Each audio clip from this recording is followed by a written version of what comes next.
Meher Baba ki jai. How to love Yeah. God. To love God in the most practical way is to love our fellow beings. If we feel for others in the same way as we feel for our own dear ones, we love God. 1. If instead of seeing faults in others, we look within ourselves, we are loving God. 2. If instead of robbing others to help ourselves, we rob ourselves to help others, we are loving God. If we suffer in the suffering of others and feel happy in the happiness of others, we are loving God. 4. If instead of worrying over our own misfortunes, we think of ourselves more fortunate than many, many others, we are loving God. 5. If we endure a lot with patience and contentment, accepting it as His will, we are loving God. 6.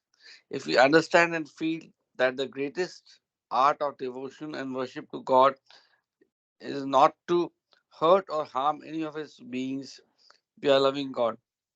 7. To love God as He ought to be loved, we must live for God and die for God, knowing that the goal of all life is to love God and find Him as our own self. Avatar Meher Baba ki jai. Jai Baba, thank you. I think I'm sorry I should have removed this. I was working on sending that reminder message, which I've been doing for a bit. So is it really worth it? Should I? Should I not? But Reminder my message for what? on the for the call, you don't get it on the WhatsApp group. Have you noticed? No, you have to send me a link. Please share the link of the WhatsApp group. I am on the Telegram with you all. You're not on the WhatsApp group. Okay, so I thought you are. No, you are. Of course you are. Acha, I So don't think yeah. that, So yes. see what I mean? QED. WhatsApp is so crowded that people don't check it. Right. So your chance of losing something is much higher if you send it on WhatsApp. It's just so it's the new email. See, today people don't read emails as they were reading 20 years back, right? Because each one gets 500 emails, right? And most of it is marketing. So WhatsApp has already reached there where it's just noise, right? Anyway, that's me. Um, yeah, so any thoughts before we continue? Um, let me show you what we are doing. So,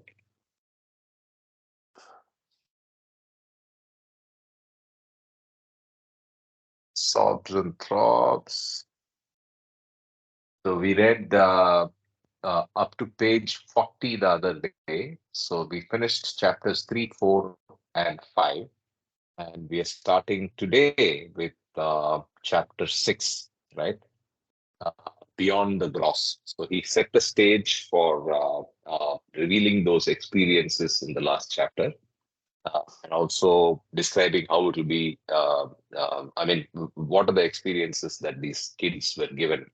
So just to set the context again, this is Baba was obviously doing something very different or unusual with these boys. These boys were given experiences which were very unusual for that age from spiritual master's perspective, and also from the actual chronological age that these kids were at. These were all in the early teens, and they were getting the highest messages. And it was interesting how Baba was trying to work through them. So I'm sure we'll get a better understanding of that as we finish this book. Any thoughts before we continue? So, what is the, I mean, if you can summarize, it will be helpful. The main gist of the messages. What messages? Whatever Baba is trying to convey in the last few chapters, Ravi or No, no. whoever. So it's Ramjoo. Abdullah, who basically describes the situation that's happening in the early days. He starts by explaining who are the kids that joined, what are their cultural backgrounds, where they came from, and so on. And that's obviously this Great. is written after the context. So he says that a lot happens in these few days where and that's where we were we left chapter. Yeah, that's great. Let's begin. Okay, all right. So if you want to start by reading, that's fine as well. We start from chapter 6. If you want to read later, I will start. Not a problem. I'll start. No issues. Jai Baba, Chapter Jai Baba. Avatar Meher Baba ki Jai. Chapter 6, Beyond the Gross. What a coincidence. Just 24 hours after the master made the memorable declaration about Ali's readiness, it also it was also proved to the hilt in a very tangible way. The day following the one described in the foregoing chapter, that is the 29th of January, is the evening in the evening, sorry, at about 6:30 as usual of late, the master began to impart some pinpricks to Ali. In the presence of many of the boys and disciples, Ali was taunted with remarks such as, "He is very keen about his studies these days and has no thoughts for me and is always thinking about his father." The effect was soon.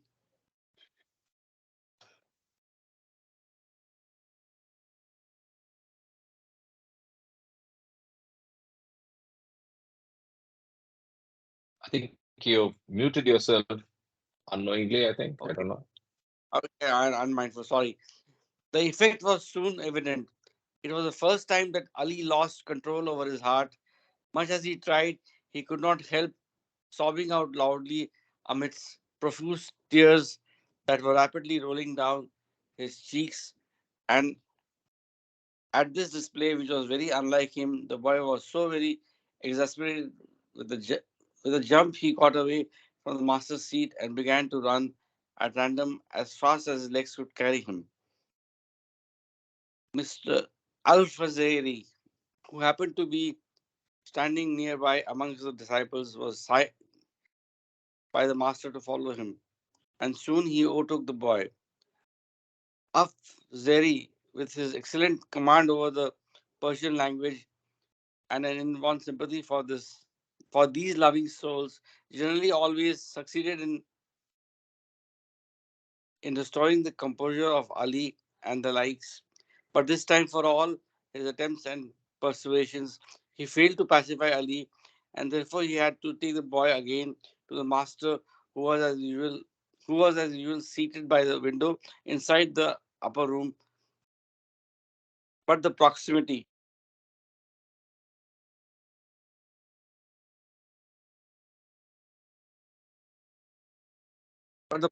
of the master made the hero go more wild with his sobbing and crying, which had by now become terrible to look at. The sobs were heart rending, and Ali's whole frame shook as if vibrating with a high voltage electric current, while tears rolling down from his eyes in an unbreakable chain. After some time, the master signed to Mr. Afzari to bring the boy inside. By this time, Ali was almost unconscious, and so the gentleman had actually to lift him up while conducting him inside. Scrupulously avoiding a touch of his person, the master allowed Ali to be brought very close to him and began to convey some pacifying words. It was not So nine. if I pause you here, Yeah, yeah. the hero of this book is Ali. Okay, Ali is the kid that goes through the most vivid of these experiences. and the style of writing is very old style, old fashioned. Ramjoo Abdullah has written in the old style, but it's very nice language, and it recreates the period. Baba has already set up the crypt chamber, and he used to do these sessions with the boys in the evening every day, right? And the period, as I said, is the 1920s. So just as more context as requested by you, Ashok, on what we have covered No, till now. it's absolutely, and it's really very vivid, as if we are just seeing images in a movie.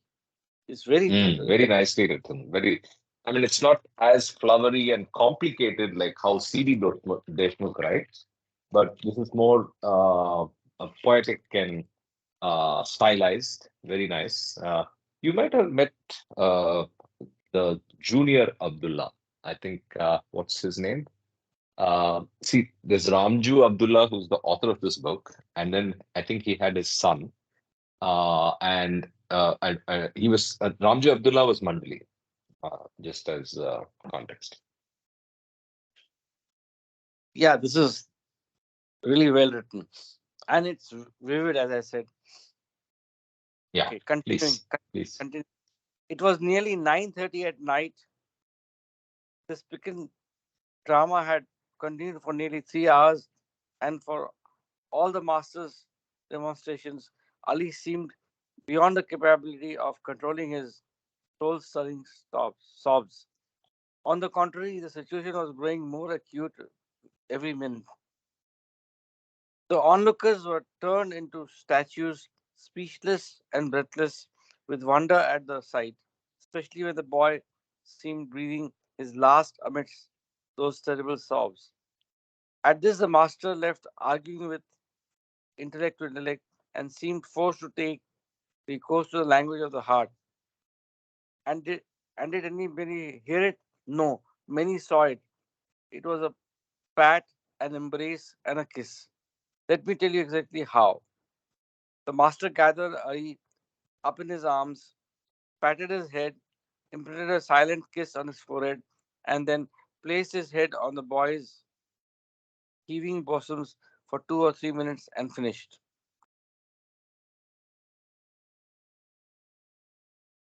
Ali became as calm as a mill pond. No sound, no vibrations, no movements. He seemed to be sound asleep. Not the slightest trace of terrible storm remained visible on his features.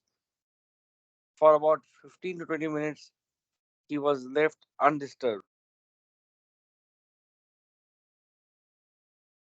In this divine coma. Then the master beckoned to Afsari to wake him up, but here was another surprise for the onlookers. Ali would not open his eyes, and when his eyelids were pulled up, the iris was found turned inward. He was looking beyond the gross. Under the master's instructions, several questions were then repeatedly put to him, but no reply was received. However, after some time to the question, "How are you, Aga Ali?" there came back a reply, "Khush, happy," in a very feeble voice, which seemed to come from the great distance. The following two questions were similarly replied by him. "What do you see, Baba?" "Where?" "Everywhere." To see everywhere, that is that which is everywhere, is happiness indeed, and worth 1,000 deaths. But alas, even 1,000 deaths are not sufficient to gain this sight. In the course of a discussion the writer once had with a Hindu divine, the latter, when told what tedious expectations one has to wait for years and years to gather the fruit, he blurted out, "My dear sir, years. If you are offered perfect sight at the end of 10,000 years, take it. Strike the bargain. It is very cheap. But for one, to use Dr. Reynold A. Nicholson's words, not only journeys to God, that is, passes from polarity to unity, but in and with God, that is continuing in the unitive state, he returns with God to the phenomenal world. Like my master, to give such a sight is a question of touch and a glance of grace. I didn't mean that Ali got the perfect sight that day. So I just wanted to add it's just the grace of a perfect master at a glance. Yes, yes. Rather, it was a mere glimpse of, he just raised the,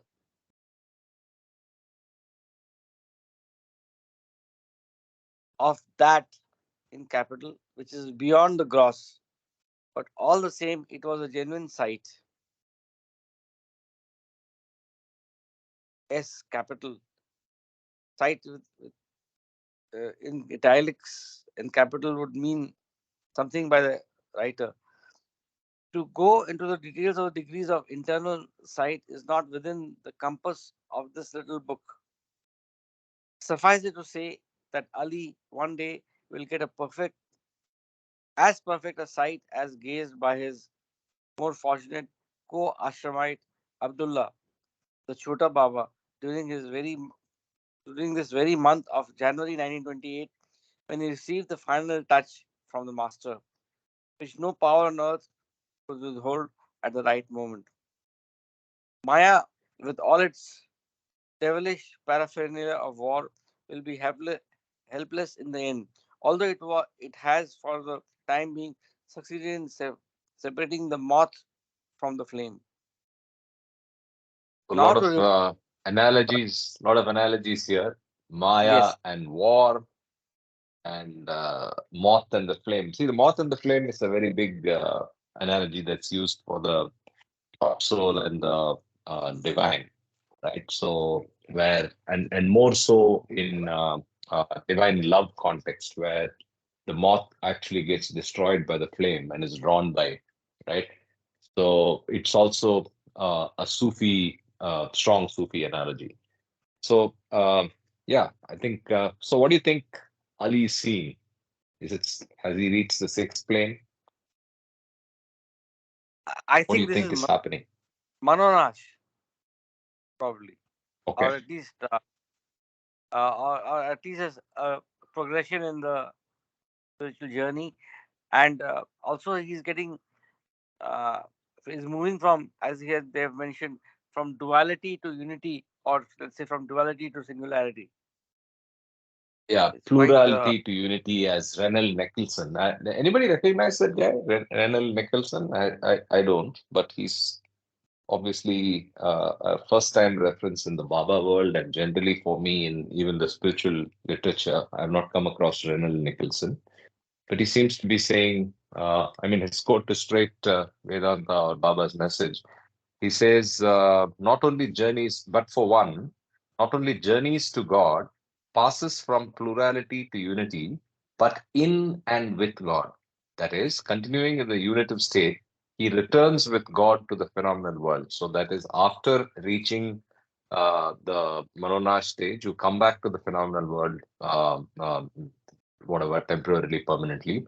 Like my master, to give such a sight is a question of a touch. So yeah, interesting, interesting.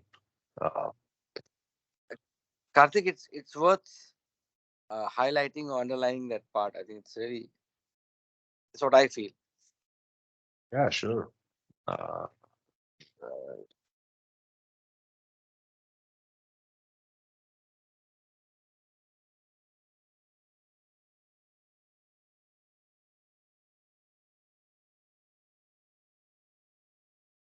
that's actually here. Yeah,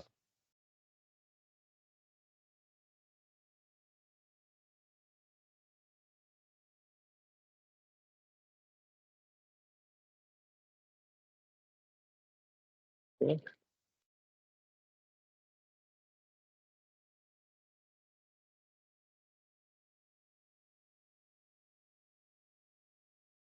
Let's continue.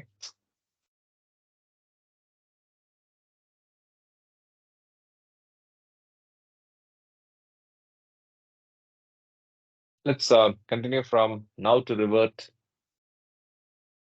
to the sequence from there. Yeah.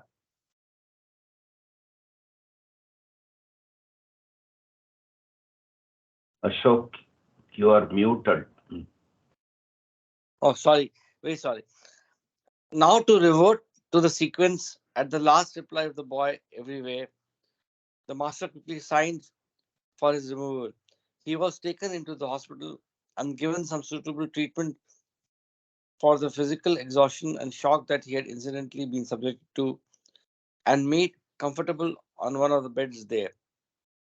One of the disciples was instructed to remain awake by the hero's side for the rest of his for the rest of the night and report his condition. The master himself did not retire to the lower chamber till 2 o'clock that night and continued inquiring for the boy's state every now and then during those 4 hours. In the course of a remark, His Holiness was pleased to convey, much as I like to leave him alone for some time, his terrible sobs forced me to give him the sight, but for that he would have dropped his body.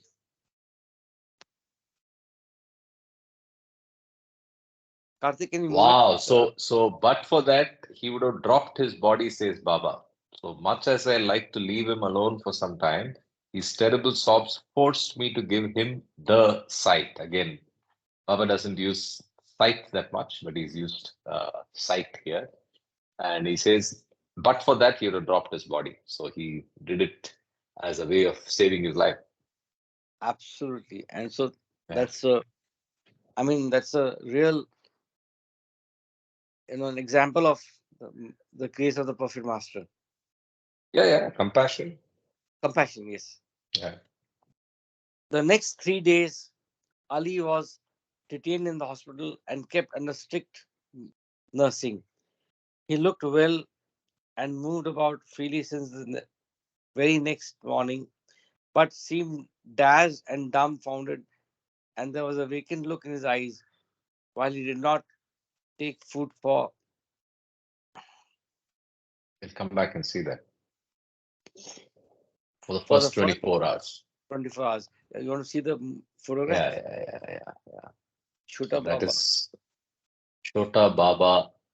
And think, if you recollect now, Neha so kindly shared these photographs in the group. So she always keeps in touch with the channel. So she pressurizes me to make sure that I release those videos within a day or two. So she keeps in touch with the reading. So she encountered these photographs elsewhere. And if you remember now, I think Tuesday or Wednesday, she shared these on the discussion group on WhatsApp. So this is the photograph of Chota Baba Hazrat Abdullah. Okay, so let's continue.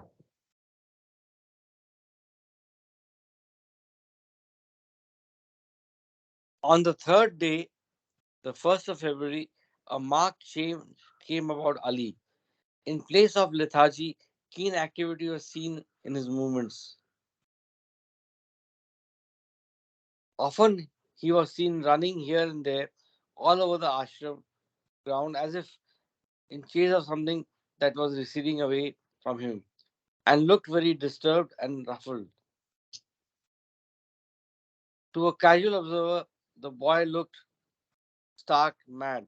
In spite of it all, how very considerate was he about the master that will be seen from the following episode.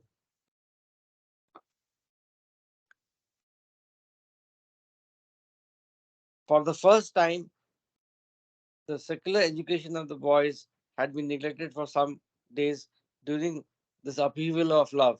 But on this day, the 1st of February, the master desired all the boys to come to once again begin attending the school strictly according to the fixed timetables. Many boys at first persisted in being left alone and had some substantial grounds to do so, considering their disturbed intellect and throbbing hearts. But all gave in after more or less of persuasion. Of all, Ali had the greatest right to be exempted since when he could not think of eating and playing or remaining at ease even for an hour or so at one fixed place, how could he even think of attending the school? Perhaps he would not have been called upon to do so without even requesting for an exemption. But what a noble soul! Just because the master would be pleased, Ali himself appeared before him and of his own accord offered to go to school.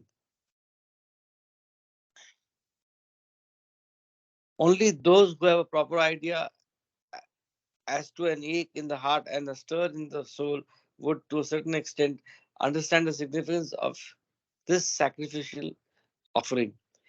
Perhaps it was this noble and spontaneous offer that made the master's task very easy in persuading the other boys. So, this is an example of complete obedience or Yeah, real obedience. Reminds me of the. yeah. I think more than yeah, you can say obedience by Abdullah. Uh, Beautiful example of compassion and by Baba. Well, his life itself is a you can't find enough examples. Every minute, I think, is example of compassion. Yeah. Now, although Ali went to school, the extraordinary condition of his heart continued to be the same, and a special watch was kept on him throughout the 24 hours. Of all his normal tendencies, eating was the one to which the boy became very averse. He did not avoid food, but he simply could not take it. So much so that on the 2nd of February, the master had to feed him with his own hands with some rice and milk. However, on the following night, Ali began to sleep well, and the more he slept, the more conscious he became. By the 4th of February, Ali was almost his old self again, the sight having been cut off by the master. So when does this process start? Let's just look at the date. Was it 27th? Let me just. Uh, 2nd February, so it must be no, no, yeah, 29th or no, 30th. yeah. So I will just check it. That was mentioned 28th, right? So on Yeah, 28th of January, Master openly declared. So literally few days from there. So no, but there is also in exactly. this chapter, yeah, 29. 29th, So 30th, five, 31st. 6 days, 2 days he was in hospital, right? Or whatever. He was admitted. Yeah. Anyway,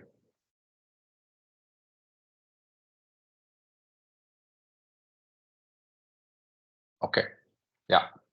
Okay, but, but the disciplines of the glimpse of the beyond brought about a violent change in Ali. The uppermost thought in him now seemed to be to run away somewhere, perhaps in search of the lost treasure, just as he had been running after the receding sight recently. Once he actually managed to run away a mile to the surrounding fields and hills, but because of the special watch kept on him, he was brought back. His uneasiness on this score grew so keen that the master restored to him the sight once again on the 9th of February simply by passing his fingers on the boy's forehead. However, the following week, Ali continued remaining very turbulent and truculent. The sight was perhaps being flickered by the master before being completely withdrawn, pending the final touch. But his love for the master seemed to be greatly intensified. Even while asleep, he was often heard repeating Baba, Baba, and once was actually found in a devotional pose, lying on his back with both hands clasped in a characteristic salute. He looked as if paying homage to the king of his heart, and although he was sleeping very soundly at that time, it will it will be remembered that Ali frequently used to amuse himself with the master's odd things, including a pair of sandals patched at 101 places. However, to the horror of the onlookers, the boy, in a fit of feelings one day that week, suddenly grabbed at and snatched away a fairly big piece of the leather strap from the sandal and began to chew it down frantically. Before he could be stopped by anyone, the piece was actually gulped down by him. Now, before turning the other side of the shield in the next chapter, I may be excused for making a few comments on that which was already been written in the foregoing lines. Besides narrating a little story as a sidelight, one should not run away with the idea that merely though constant thinking and hearing about love, this Merely through, one should not run away with the idea that merely through constant thinking and hearing about love, this attribute was created in Ali. okay. Thanks for Yeah, correcting. sure. Sorry. Yeah, Or go ahead. or that Ali was the recipient of the Master's grace in this connection. For a million times we may repeat the word love, but it would remain a painted rose on paper. The fragrance of a rose will alone be found in the rose itself, and similarly, love will remain a sealed book to us until actually realized. Then, although Ali's characteristics clearly showed him as a rational and non sentimental boy, and not one who would be easily led away by empty relations, there are a few more boys in the institution who would each make, if not so long, an equally soul stirring story of their great heart struggles as a direct result of the Master's grace. Still, perhaps some would say this is all about irresponsive and impulsive boys in their early teens. But I have already made some passing remark about the grown up disciples having actually experienced the Master's internal power too. And as a further example, I cannot help mentioning name of one of them, my worthy brother-in-law, brother in Brother in faith. faith. Sorry, my worthy brother in faith, Mr. KJ Dastur, MA LLB, the author of Success in Life, and His Divine Majesty Meher Baba and the Meher Ashram Institute, the principal of the Hazrat Babajan High School, a man of letters and a journalist of no small merit. I have had the pleasure of his acquaintance since the very first day that he came to see the master in June 1927. True, from the very outset, he seemed drawn towards the master and believed him as God realized. He proved himself humble for all his literary talents, rationality, and logical expositions. Yet he looked very, yet he looked every inch an MA LLB that he was in all his actions, words, and mode of life. And this continued for some months until the session of love began at Mehrabad in the month of December 1927. Season of love. Yeah, he calls this the season of love. Yeah. But what a transformation it brought about in Mr. Dastur within the two following months. It will be best narrated by the fortunate gentleman himself some day. Suffice it to say that his Master of Arts and Bachelor of Laws became the real slave of the Master of Divinity, and for some days knew no law other than the law of love. He became indifferent to all external embellishments. Sandals took the place of socks and stylish boots on his feet, and at times these sandals were also given up. While the smart creased trousers became baggy and loose, and the head lost the pitch hat, as well as the smart gait that was no longer there. At times he reeled and rolled while waking up as if drunk to the last drop. Wherever he sat, it was huddled up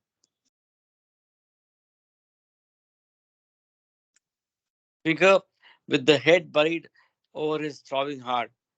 Sleep and food lost their irresistible craving for him for days together.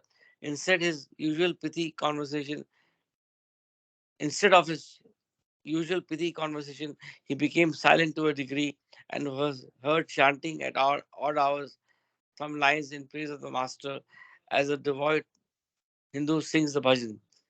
The most spectacular change witnessed about him was when once or twice he went into a fit and simply rolled in dust on the bare, uneven ground with scarcely any regard for injury to his person and clothes. But this all about the external change that came about to him. To describe the internal experience fully is the work of a full chapter. However, I want to say this much that he saw with his open eyes in broad daylight that even yogis yearn to have a glimpse of with their eyes shut in deep meditation, besides experiencing the thrills and throbs of love internally.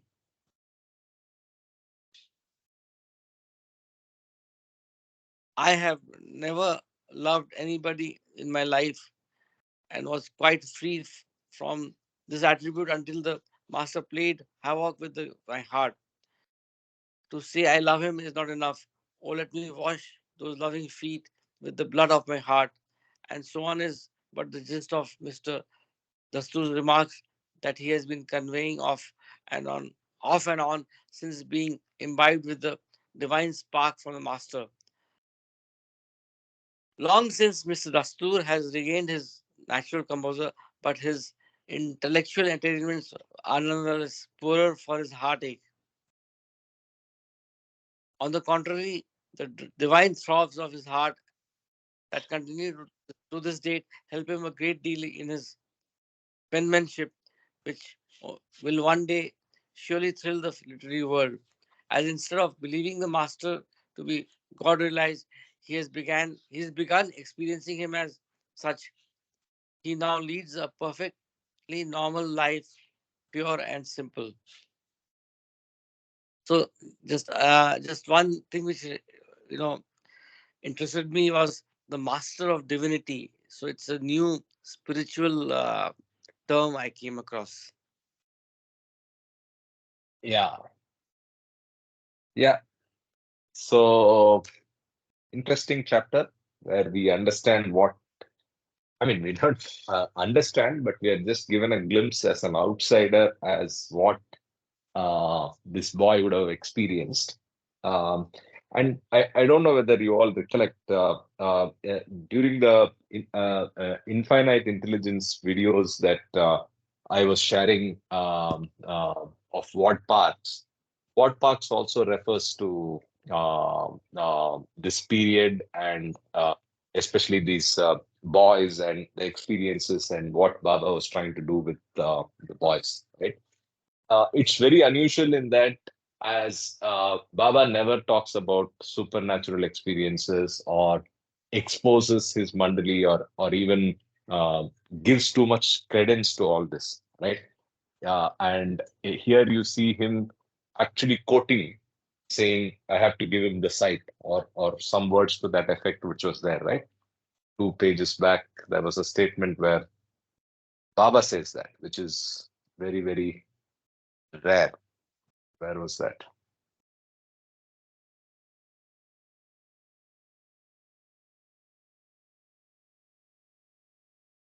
Yeah, Ali was sight having been cut off. I But think it there's is one 9th February. statement. Yeah, but then Baba says I had to give him the sight, right? Which is these are things that Baba rarely does, right? As much as I like to leave him alone for some time, his terrible sobs forced me to give him the biggest sight, but for that he would have dropped his body. So these things you never see in the rest of Baba's life, right? Very, very rarely that he does these things. So anyway. Absolutely. Ah, And I think yeah, if you can also underline or highlight that part. yeah, I think that's a good idea. Hi, Neha ji. Jai Baba. I was just Jai mentioning Meher to the Baba, Jai others. Baba, Jai Yeah, Baba, Jai Baba to I was all. just, I was just mentioning that you're the one that keeps in constant touch with the channel, and then updates Oh, appropriately Baba. with updo- updates Yeah, correctly with I the right go messages at on the group. late night. That's my time actually. I feel fresh around 11:30, 12:30, 1:30, 2, 2:30, 4. You know, Okay, okay. yeah. Baba Aarti, it's just skipped from my mind that I have to go and join some other Zoom meeting or other MBA meeting. So Mm. it takes some time to realize ki, they are online. So sorry for joining No, late. Uh, no Jay, problem. Jay, Jay. Are you in Mehrabad? Pune. I'm in Pune. Pune. Okay, okay. Yes, Nice. Jay Baba. But yes, I will be leaving for Mehrabad anytime, whenever Baba willing. So let's see. Amar Jai Titi, are you Baba. coming for Titi? Are you all coming for Most Amar Titi? likely. Most Oh, likely. love Most likely. Yeah, yeah. Jay. Most likely. Yeah. So we finished chapter 6 and we are now going to chapter 7, which is the devil's work. Now, the devil's work, there is a hint in chapter 5 where he says, I will cover also how the devil did his work apart from Baba giving the experience. So we'll find out what it is in this chapter. We'll rotate the reading. Mamaji, you're comfortable reading? Should I read? I can read as well. I'm just checking. You can continue. I'm Sure, sure. cut off for some time. I'm not knowing what book it is and all that. Anyway, I continue. No, welcome back. You've been missed, so I'm glad you're back. So yeah, so I'll read, no problem. Uh, Meher Baba Ki Jai. Chapter 7, The Devil's Work. I never mean to deny anybody the right of honest criticism or genuine difference of opinion when I say that I strongly condemn the mischievous and spiteful bluster of the busybody, the root cause of all ugly rumors, and thus, incidentally and unconsciously, one of the finest tools of Satan. Of course, unless one is fully satisfied both in the head and in the heart, one must think twice before believing in a personality as divine. Otherwise, in the words of Benjamin Whichcote, I hope I'm getting that name right. Otherwise, in the words of Benjamin Whichcote, an independent Christian divine of the 17th century, conscience without judgment is superstition, and judgment without conscience is self-condemnation. Let's read that again. Conscience without judgment is superstition. Okay, and judgment without conscience is self-condemnation. Beautiful. Right? Conscience without judgment is superstition, and judgment without conscience is self-condemnation. Moreover, the dividing line Moreover, the dividing line between the real and the unreal is very thin when judged by the external appearances. Can a stranger gauge the vast differences in character between that great soul Gandhi and the common farm laborer of Gujarat if only the photos of both of them are placed before him for discrimination? Popularly and generally, perfection and divinity are measured through miracles. But this practice is very dangerous, although invariably the performance of miracles is one of the signs of perfection. My master has once conveyed, from the spiritual point of view, an honest householder is 1,001 times superior to the ascetic and mystic who work wonders by way of miracles without realizing the truth. The sure test of perfection is one's character and conduct. But alas, how few are there of spotless characters themselves to undergo the trouble and inconveniences of investigations before jumping to hasty conclusions. Risk not, gain not is a universally accepted maxim and is also actually practiced by all in worldly affairs. Hence, where is the harm if one were to risk some loss of time and labor, and even something more in the sacred cause of spirituality. And really speaking, there is no question of loss in the divine search. I do not feel the least hesitation in saying that however fruitless an action might appear at the time, a well meant thing done in the cause of truth never goes in vain. And to gain God is worth losing all. Gauss Ali Shah Qalandar, one of the perfect Mussalman masters of the 18th century, once said, "Sacrifice your wealth for the sake of your health, and do not hesitate to part with both health and wealth, where your honor is concerned, while give up all the three, health, wealth, and honor, in the cause of religion. But for God, don't hesitate in losing all, even religion." So he's building a interesting pyramid. So sacrifice your wealth for the sake of health, health and wealth where your honor is concerned. And then third, health, wealth, and honor in the cause of religion. And finally, even lose religion when you want God, which is beautiful, right? Which is truly Sufi in the sense that Shariat is at their level, and after Shariat is above that is God, right? So, quiz question: what is Gauss? The Gauss referred here. We learned this term in Wayfarers. Gauss is Gauss removes his body parts and yes, thank you. So yes, these are people who have the ability to remove and put back body parts, and it's post he's also. It's a name also. yes, title. It's like a title. I think I don't know, or maybe Yes, it's also yes, a name. Yeah, you're right. title. Yes. Yeah. Karthik, Uh, yeah. if I may say, this, sacrifice which is there, it gives me an idea of a pyramid. First, Yes. health and wealth, health, wealth and religion, and then all.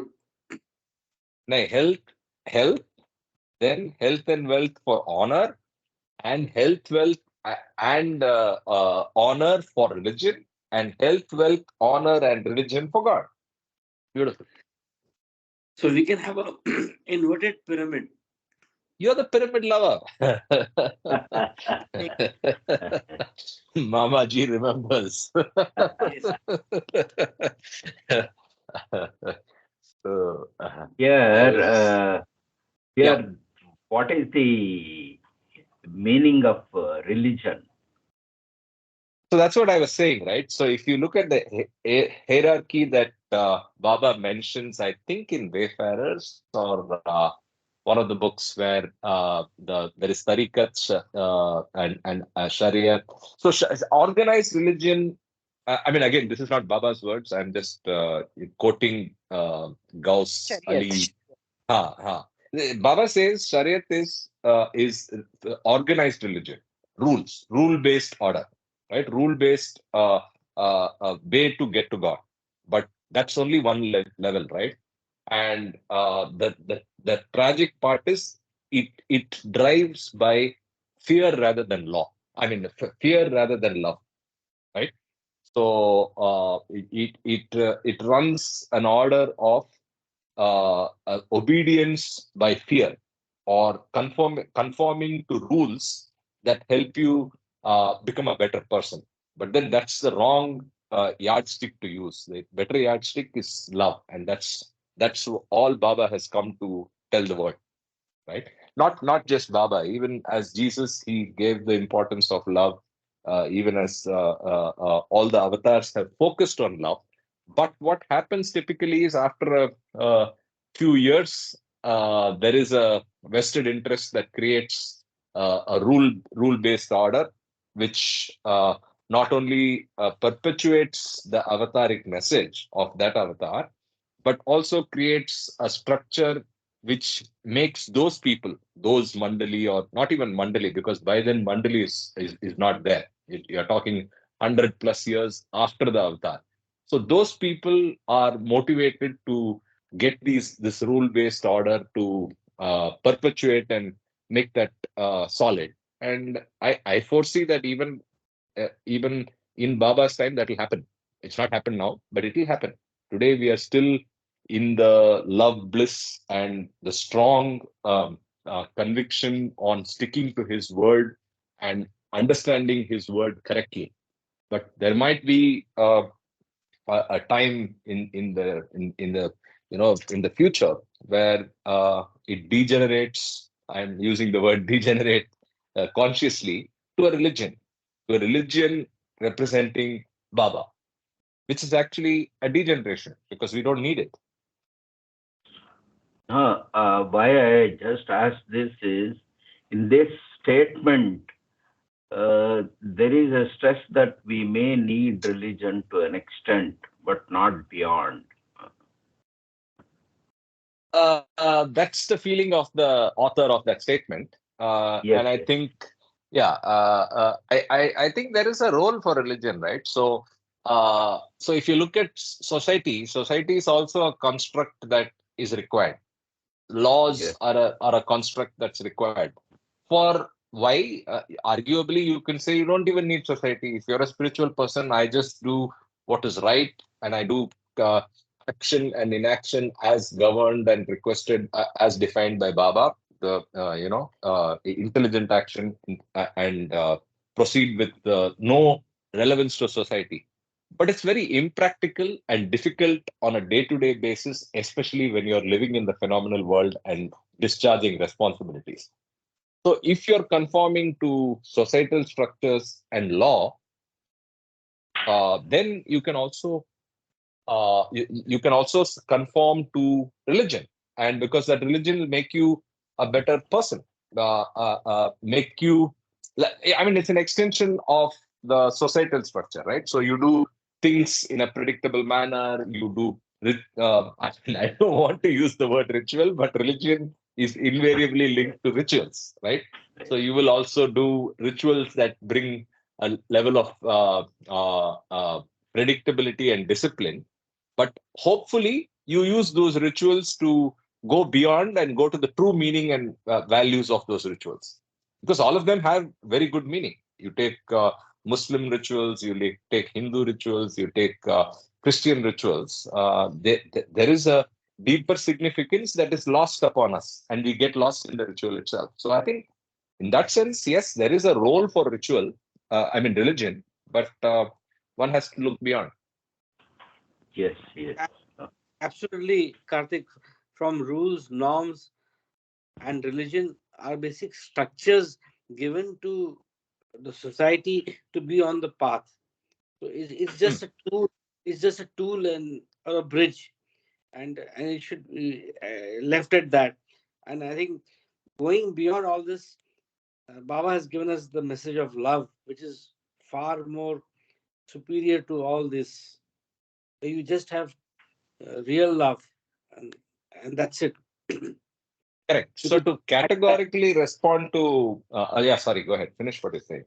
and at some point, Baba has also mentioned that religion or rituals done mechanically are karma kanda. I mean, you just do something mechanically just because everybody does it. It's not that. He said it should come from the heart or from the bottom of your heart. In that way, it can be as a tool. But I think the message of love is, you know, Superior. superior to all this. So, in other words, to use your legal or arithmetic terms, religion is optional but preferred, Yes, right? yes. So it's optional. As a true spiritualist, we don't need it. But then, for the average human being, religion has a role. It helps rather than not. Beautifully put. Thank you. Yeah. So let's continue. Lest I may be supposed to be beating about the bush, I will come to the point at once. We shall have to go back a little and to remember that so far as the open manifestation was concerned, spirituality began to give out sparks at Meher Ashram in the month of December 1927, ultimately leading to the great spectacular outburst in the following month of January 1928. Simultaneously with this process of the divine lift, the devil also began his hereditary work, and various sorts of rumors began to spread about the holy Meher Ashram, finally culminating in the subject matter of the following chapter entitled The Result. At first, these rumors were local and generally in reference to the strange behavior of some of the boys in the ashram who were all alleged to have lost their mental balance. In the absence of first-hand information from the proper authorities, a casual and inquisitive observer was honestly liable to be led astray in believing the boys as having actually gone off the mark from the way they at times behaved. But Dame Rumor set many a tongue a wagging indiscriminately. So again, beautiful language Abdullah is best blessed with. But Dame Rumor soon set many a tongue a wagging indiscriminately, says he. Gradually, not only this rumor about the boys losing their sanity was badly distorted and greatly exaggerated to mischievous and spiteful lengths, but several other unfounded allegations were added to it by the busybody. Thus, by the end of January, quite a long chain of almost clumsy and silly, but no less dangerous rumors was created round the institution. Dangerous because, unfortunately, they did not remain restricted to the local area. Echoes of these rumors were also reported having been produced far and wide, causing grave misgivings in the hearts of many of the parents and guardians who had entrusted their beloved charges to the Meher Ashram authorities. Whenever possible, on enquiries, the former were never denied a proper explanation by the latter, former being the parents and latter being the authorities. Save for this, the wild rumors were treated with silent contempt they deserved by the authorities. So far as the purpose is served, it is seldom worthwhile to pay heed to the clamoring of the idly inquisitive world in connection with one's words and actions in the cause of truth. Again, a beautiful statement. I'll repeat. So far as the purpose is served, it is seldom worthwhile to pay heed to the clamoring of the idly inquisitive world in connection with one's words and actions in the cause of truth. The purpose of this book is not to refute or explain all the fair and unfair criticisms against the Meher Ashram, but so far as it concerns the parents and guardians of the boys in the institution, a few remarks here will not be considered unjustifiable. Okay? So I am repeatedly reminded of how Baba used to say, about things that are being said about him which are negative in society. He used to say, that's also my work. That is also helping my cause. And he used to say that's the function of Maya. And if, again, Maya is a difficult term, or I should not be using it freely here, but I'm just saying it in the context of how Baba used it, where he said that's the counterpart. That's the counterpart of the divine act or divine role and divine function, where it complicates and spreads the uh, the other message that is there, right? So that's what I'm reminded of as we are reading these paragraphs about Meher Ashram. Let me continue. Such of the rumors as any sane man would laugh at, for example, the boys were forcibly detained in the ashram to extract a ransom from the parents. I will severely leave alone. As to the allegations of the Ashramites having gone mad, let me point out that up to this date, there is not a single boy in the institution has become a whit less sane than on the day he was admitted to the ashram, although I will never hesitate in exchanging sanity for sanctity. Even Chota Baba Abdullah, who was been who has been made a real saint of a very high order, inasmuch as he is now in the sixth plane and worthy of not being called a Vali or a Mahatma, but a Peer or a Sant, is perfectly conscious, sane, and cognizant of all his actions, although in the beginning he remained, to all appearances, completely unconscious for 4 days. So, to use his own phraseology, he was in some sort of divine coma. But given his questions, given Baba's questions and his answers, it looks like sixth plane. And Abdullah here confirms that he is now in the sixth plane, right? Let's continue. Another rumor said that the Ashramites were all tried to be converted into the Zoroastrian faith since the founder belongs to that religion. The founder of the institution is no doubt a true Zoroastrian and so perfectly true that he is no less a Christian, a Muslim, a Hindu, a Sikh, or Jew. In short, he belongs to every religion, cult, yoga, and philosophy that tries to teach divinity in any form and through any medium. Beautiful way of describing or answering anybody who asks us about who is Baba. So Baba is no doubt a true Zoroastrian and so perfectly true that he is no less a Christian, a Muslim, a Hindu, a Sikh, or a Jew. So I think that's the way to answer. And Baba said, I belong to no religion. All religion, religion yes, to belong to me, yes. I continue. He is religion personified. I think the second part of the sentence is also very powerful. He belongs to every religion, cult, yoga, and philosophy that tries to teach divinity in any form and through any medium. Is that what you're referring to? Yes, yes. Yeah, absolutely. I continue. He is religion personified.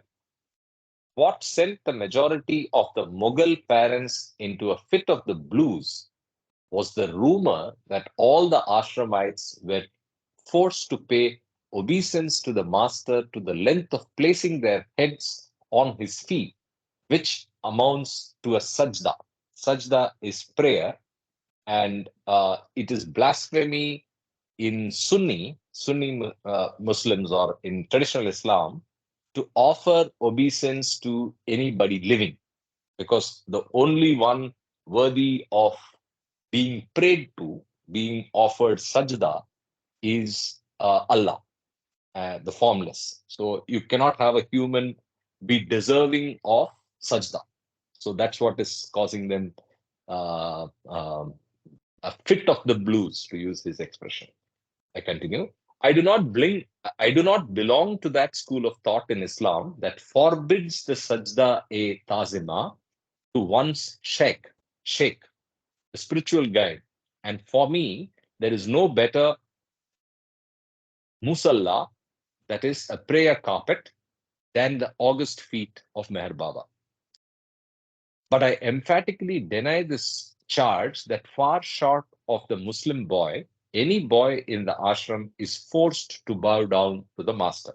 On the contrary, I challenge anyone to disprove the fact which is on record in Meher Ashram that the master had in the beginning advised all the Mohammedan boys only to kiss his hands whenever they felt like paying him reverence, and this system had continued for a long time.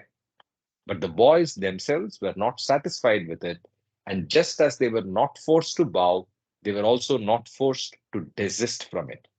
The divine enthusiasm knows no law. The great and widely revered perfect master, Hazrat Ali Ahmed Sabir Kalyari has been reported to have once danced around his own master, Hazrat Baba Farid Gan Shakar, chanting the following lines: Kaaba Kwanam Ya Payambar, Mushaf Ast In Ya Khuda, Istela E Shauk, Bisyar Ast O Man Divane Am. Meaning is, that is, should I call the Kaaba, the sacred shrine, or the Prophet, the messenger divine, or thou art the Quran, the word sublime, or God himself on earth? So Kaaba Kwanam, yeah, Payambar, Payambar must be the Prophet, and or are you the divine itself? That's Khuda. Istilah e Shauk Bisyar, maybe some reference to the word. And Ast O Man Divane Am. I don't know if it's Divane Am or Divane but I wish we had Mahu on the call. We would have. This is Persian, not Arabic, I think. It's But It's most likely Diwane Am.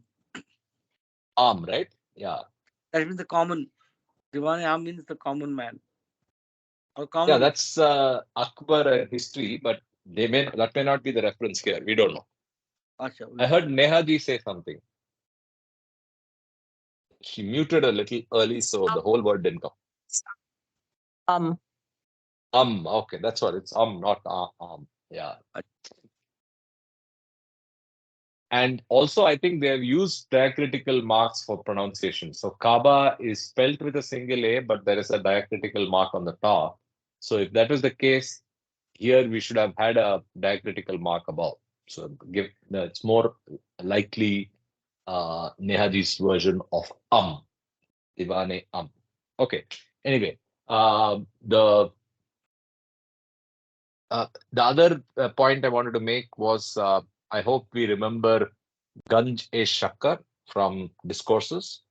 Ganj-e-Shakkar is the person who had ants, right? The shakkar is sugar. So the ants used to eat away at when he was meditating on himself, and he never fought that, right? So that's referred to in Discourses.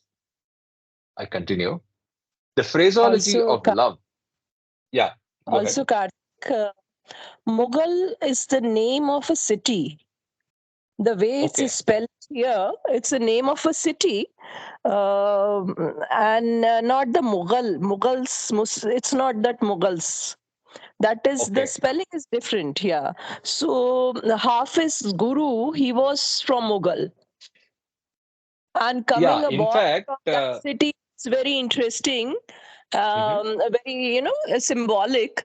So Mughal is not that Mughal. That I think the spelling the is dynasty. GH. Yeah. That's Yeah, yeah. that spelling is different, and this Hmm. is a name of a city. I don't know what is the name in present, but I was not able to find it out. But it's Okay. an it's a name of a city. That's it. In fact, it appears 2, 3 places in this book Yeah, in the before earlier also. Yes. chapters. Yes. Yeah, and Mm-hmm. my understanding was I did not know the city angle. I thought it as a alternate word for Musalman or Mohammedan itself, because No, that's how it no, sounded when you read it. So it's people it's a hailing from a city. It's a particular place. Yeah. Okay. Thank you. Thanks for pointing that out. Let's continue. The phraseology of love is so overpowering for speech as to make me distracted. I will no longer detain the reader here, besides speaking a few words on the secular education of the boys. Apart from the individual explanations conveyed personally to the respective parents and guardians at the time of admitting the boys, the aim and object of the institution has never been made a secret. The early announcements that appeared in almost all the well known newspapers of the country about the opening of this institution were made under the headlines of an ideal spiritual educational institution and the like. And though spirituality remains the paramount object of this institution, the secular education is not the less efficient for it. On the contrary, the progress of some of the boys of this ashram in the matter of worldly education may perhaps constitute a world record. Probably the reader would think it to be a very sweeping claim, but I would substantiate with a couple of examples. By the way, just as context for those of you who joined only from today, there is reference of how a global effort was made to collect students. And I think other than the Indian subcontinent, there were kids that came also from Iran, right? And there's a famous, I think he's the one of the family members of one of the kids who were in the school. I happen to meet, and I think he comes regularly to Hyderabad. He's right now in the US. Uh, what's his name? Aspandiar, I think. Aspandiar, Irani. Yeah. I continue now. One Dattu Saab, a Hindu boy of 15 years of age, began to learn English in the Hazrat Babajan High School from the alphabet, and within 10 months only, he came up to the 6th standard English in 10 months. Not that he was all of a sudden placed in this standard, but he was promoted gradually in the space of 10 months.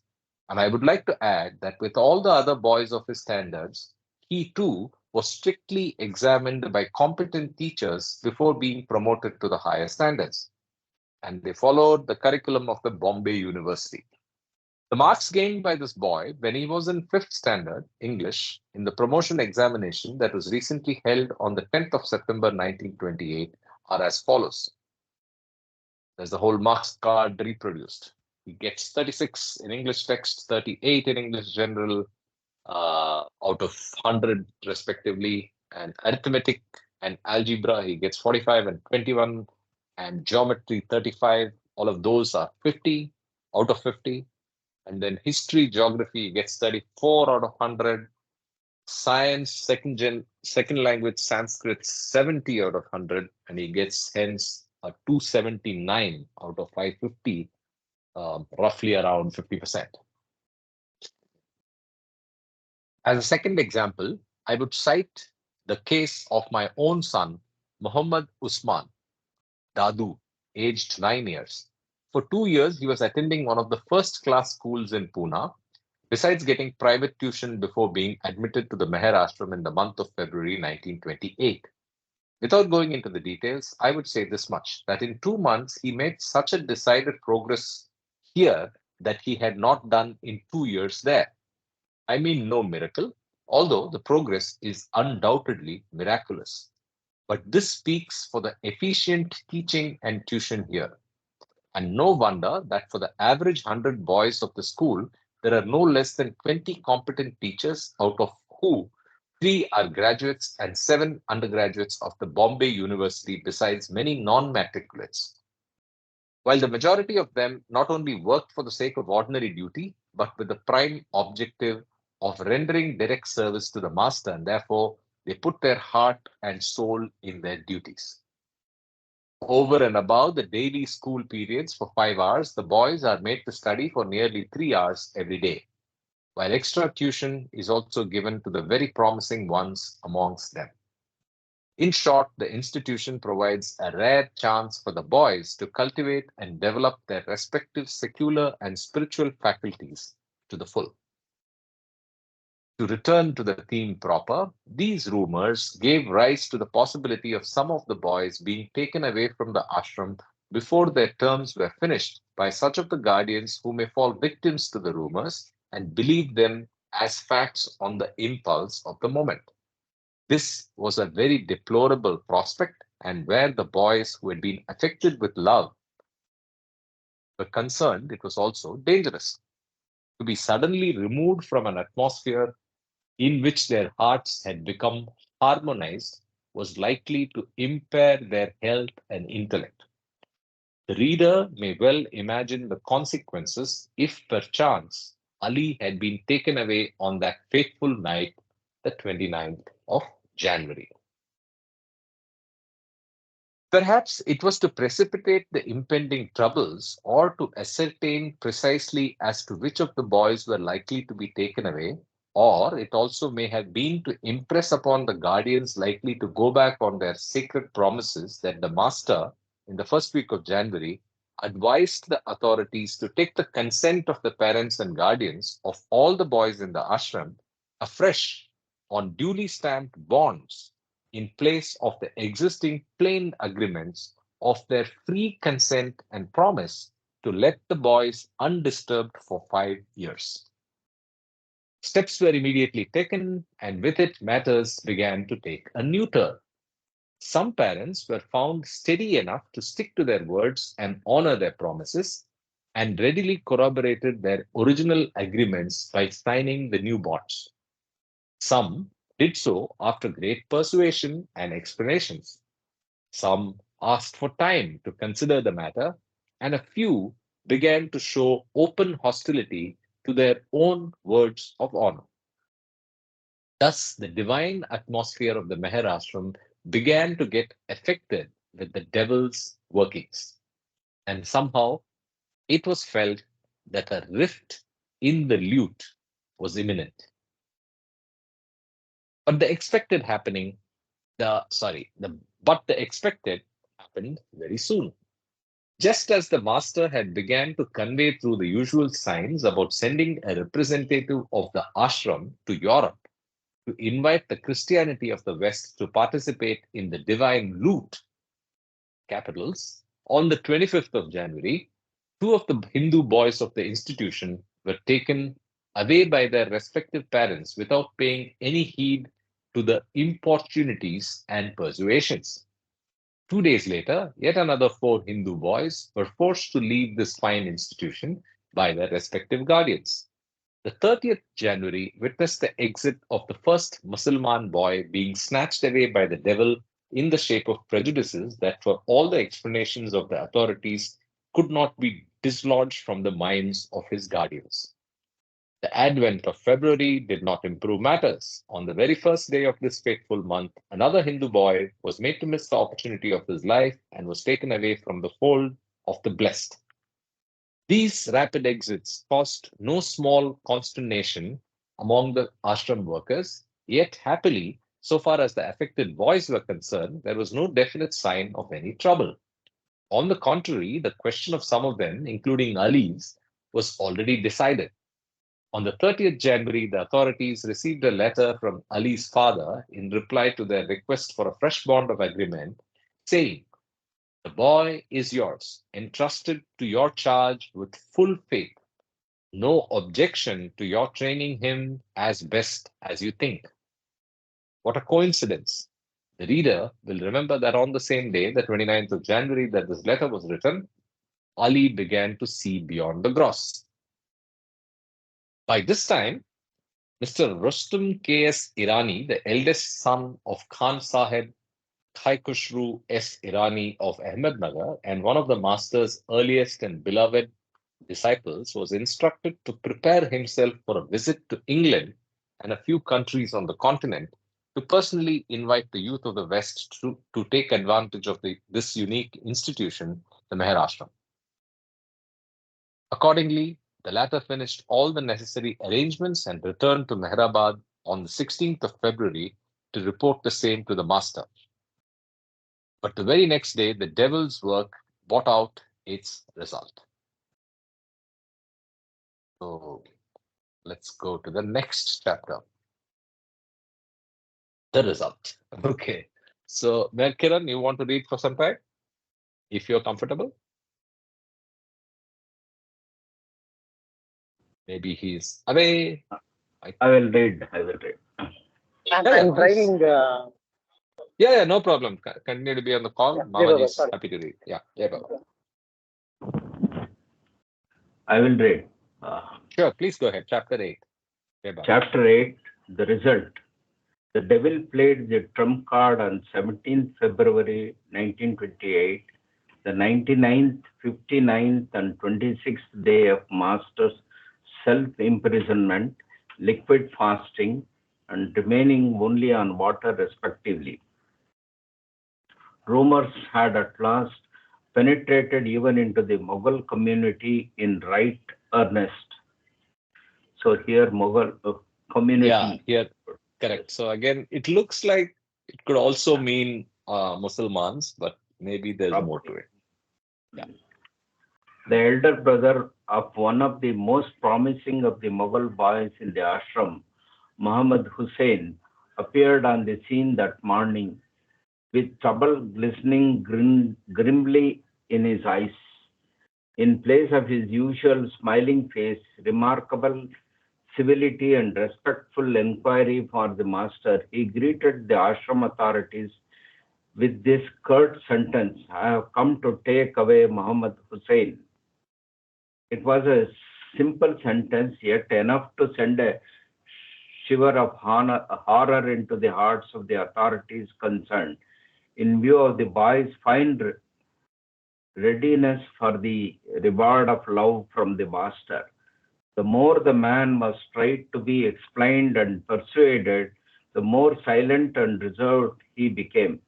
"I simply want to take the boy away from here," was the only audible thing heard from him in reply to every argument.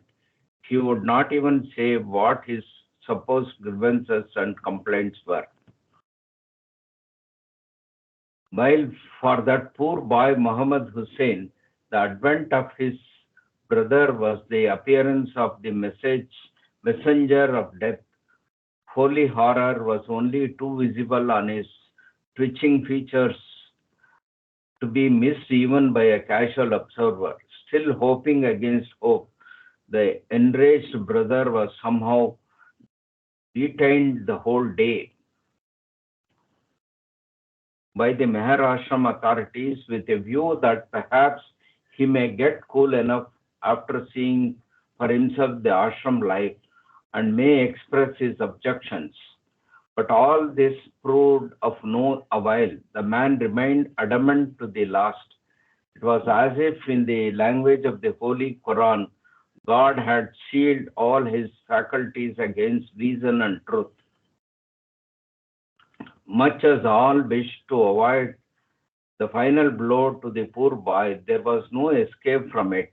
The man was conducted near to the master's seat, and Muhammad Hussain was formally handed over to him in the presence of many other boys and disciples at about 8 o'clock that evening. The boy was all sobs and throbs, with a dreadful look in his eyes, as if he was not entrusted to his brother, but to a butcher to be taken away to the slaughterhouse. But none were prepared for the awful scene that followed immediately. As a final bid for freedom, Muhammad Hussain suddenly shook himself off from his guardian's grasp and began to run away as fast as he could. It was Mr. Afsari who succeeded in overtaking the poor and innocent fugitive and once again brought the violently struggling figure of the boy to his brother. The latter was by now simply a beast to look at, with eyes red and dilated, chest heaving like the very bellows, teeth clenched firmly and fists ready for any emergency. He took a panther jump at the poor boy. The devil in him was aroused, and he caught hold of the boy's collar, shook him as roughly as if he were an overfilled bag of flour, and began to drag him away as one would a dead dog. Even this did not satisfy the enraged Mughal. The brute in him made the usually good man go to the length of even slapping the already helpless boy. The spectators were simply stupefied and stood like statues with horror and indignation. But for the master's august presence, there were a few who, for all the laws and penalties, would have converted the mad Mughal into a bag of broken bones. Still, for all the disciplines, one of them could not help crying out, "Behave!" and the human in handling that poor soul. And Behave be and be human in human. handling that That's all. Yeah. poor soul. Alive or dead, I am going to take him away, was the only answer gasped out by the man who went on half dragging, half lifting and struggling the struggling boy. It was only when he was seated in the tonga, holding the boy securely, that at last he blurted out his complaint. The meditation and kissing of the master's feet by the boy were his chief complaints. What flimsy grounds to create all the row about. I feel more pity than indignation for the man. Had he conveyed this earlier, I am sure the master would have granted his request and even forced the boy to desist from his practice. However, it was too late, but in spite of all the humdrum, the love-mad boy was sane and brave enough to convey a parting message to the master in the very presence of his fretting and fuming brother. They were simple yet touching words. "Tell Baba I am being dragged and driven away. I won't forget him, but convey to him my last weeping words, not to forget his promise to me." Tears were freely rolling down the eyes of all those who witnessed the result of the devil's work. And the master, yes, his holiness, bright brown eyes were also shedding pearls, perhaps washing away the sins of the Mughal along with those of the others of his category. I feel like explaining as far as I Explaining, can. I think. Explaining, I think. Yeah. This phenomena as to why one who is capable of converting the whole creation into all smiles wept himself. But I will curb it by quoting only a couplet from the God-conscious Kabir. Kabir's life-giving poetry, being alive to the fact that the romance of Bali is already too much mixed with explanations to be followed easily in its correct sequence. Kabir says, "Chalti chakki dekhar diya Kabira Roy, do patna kya बीच ने सबीत रहा ना कोयो." Let me try. Yo. चलती चक्की देखकर दिया कबीरा रोए, दो पतन के बीच में साबित रहा न कोई. दो पाटन के बीच में. दो पाटन. Okay, दो पाटन के बीच. Okay, पाटन के बीच में साबित, right? साबित रहा न कोई. Yes, yes. Okay. That is, Kabir is weeping at the sight of the grinding mill of the world, which is going on merrily since none, of course, excepting those lucky few who stick to the central pin, Kutub, Sadguru, adept of the age, remain safe between merrily since none remain safe between its two eternally moving rollers of life and death. Kabir is weeping at the sight of the grinding mill of the world, which is going on merrily since none remain safe between its two eternally moving rollers of life and death. Let me pause you there. But is there a reference to the central pin, Neha ji? यहाँ तो नहीं है. चलती चक्की देखकर, maybe the next line has that, right? Yes, it is there. It talks about the Sadguru, which is the As center. the Yes, and it is more about material world and spiritual world. Correct. You know, the analogy is very beautiful because when you see the chakki, the beach that doesn't get ground. What is sticking to the pin doesn't actually get crushed. Only those around the rest of the area of the stone get completely crushed, right? So the perfect master. जो है वो life और death नहीं है actually, वो materialistic world और spiritual world के बीच में जो फंस जाते बीच में हैं। हाँ, जिसके पास सदगुरु नहीं रहता है, तो वो उसकी जो नहीं, पोजीशन हाँ। है वो बहुत करेक्टली इस दोहे में आ जाती है कि वो स्पिरिचुअल वर्ल्ड का बच्चे को ले गए मटीरियलिस्टिक वर्ल्ड में, अब उसका क्या होगा।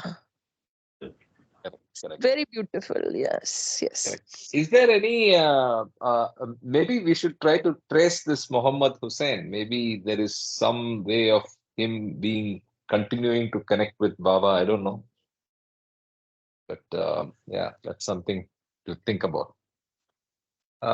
We are almost out of time, so maybe we can stop here and then continue from this point on next Saturday. Right? Yes. Yeah. So, as it has been an interesting.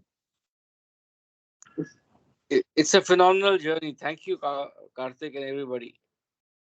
Yes. Thank you all for joining. It's a very nice booklet. Karthik, It's you just read very The small. Boys after this. What is that? The Boys after this book. No, It's boys three or boys. The ah, Boys, The Boys. oh, it's called The Boys. Okay, so Yes, linked to yes. this.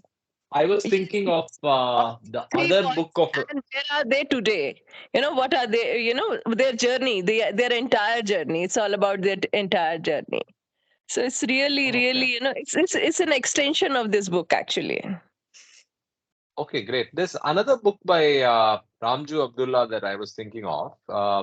This is Sobs and Throbs. The other one is it's called something Days. I forget the name. It's not coming to me now. But there is another bigger book that I was thinking that we could read after this. But you're right. Maybe I'll consider Boys as well. The Boys, yes. Beautiful book. ठीक है.